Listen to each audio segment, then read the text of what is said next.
BC కులగణనకు high court green signal ఇచ్చింది. 3 నెలల్లో సర్వేను పూర్తి చేయాలని రాష్ట్ర ప్రభుత్వాన్ని హైకోర్టు ఆదేశించింది. సామాజిక, ఆర్థిక, రాజకీయ వెనుకబాటుతనంపై సమగ్ర సర్వే చేసి నివేదికను అందజేయాలని ఆదేశాలు జారీ చేసింది.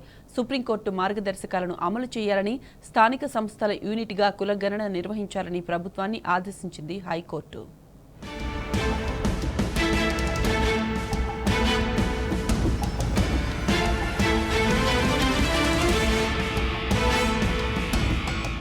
రాష్ట్రంలో వెనుకబడిన వర్గాల కులగణనకు మార్గం సుగమమైంది.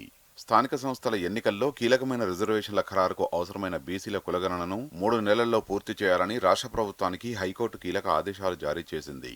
కులగణన పూర్తయిన తర్వాత సమగ్ర నివేదిక సమర్పించాలని ఉత్తర్వులిచ్చింది.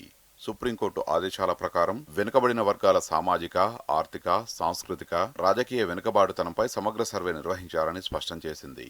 సర్వోన్నత న్యాయస్థానం మార్గదర్శకాలకు అనుగుణంగా కులగణన జరగాలని హైకోర్టు పేర్కొన్నది. వికాస్ కిషన్ రావు గావ్లీ వర్సెస్ మహారాష్ట్ర కేసులో సుప్రీంకోర్టు ఇచ్చిన ఉత్తర్వుల ప్రకారం బీసీల సమకాలీన అనుభావిక పరిశీలన జరగాలని తెలిపింది.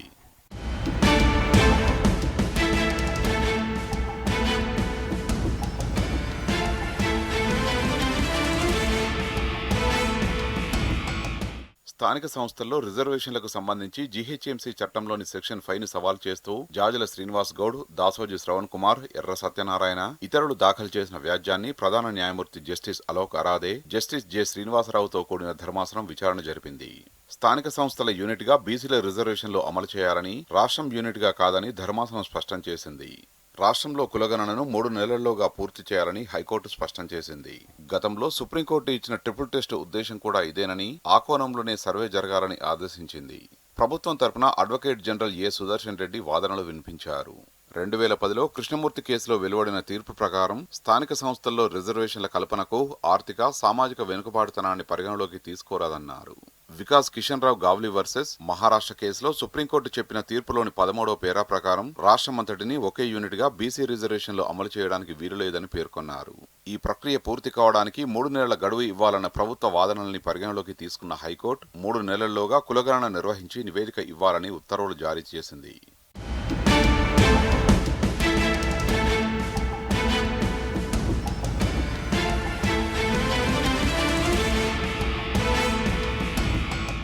వికాస్ కిషన్ రావు గావ్లీ వర్సెస్ మహారాష్ట్ర ప్రభుత్వం కేసులో 2021 మార్చి 4న సుప్రీంకోర్టు తీర్పును ప్రకటించింది. తీర్పులోని 13వ మహారాష్ట్ర జిల్లా పరిషత్ పంచాయతీ సమితి చట్టం 1981లోని సెక్షన్ 12(2)(c) ప్రకారం బీసీ రిజర్వేషన్లు 27% ఉన్నాయని గుర్తు చేసింది. దీనిని ఏకరీతిగా మొత్తం రాష్ట్రంలోని స్థానిక సంస్థలకు ఒకే తరహాలో అమలు చేయడం సబబు కాదని పేర్కొంది. అన్ని స్థానిక సంస్థల్లోనూ ఒకే తీరుగా బీసీ రిజర్వేషన్లు అమలు చేయడం సరికాదన్న న్యాయస్థానం స్థానిక సంస్థల వారీగా బీసీల ఆర్థిక, సామాజిక, రాజకీయ వెనుకబాటుతనాన్ని సర్వే చేయాలని ఆదేశించింది. సమకాలీన పరిస్థితులను శాస్త్రీయంగా లోతుగా అధ్యయనం చేయాలని స్పష్టం చేసింది. ఆయా స్థానిక సంస్థల్లో రిజర్వేషన్లను అమలు చేయాలని 3 న్యాయమూర్తుల ధర్మాసనం స్పష్టం చేసింది.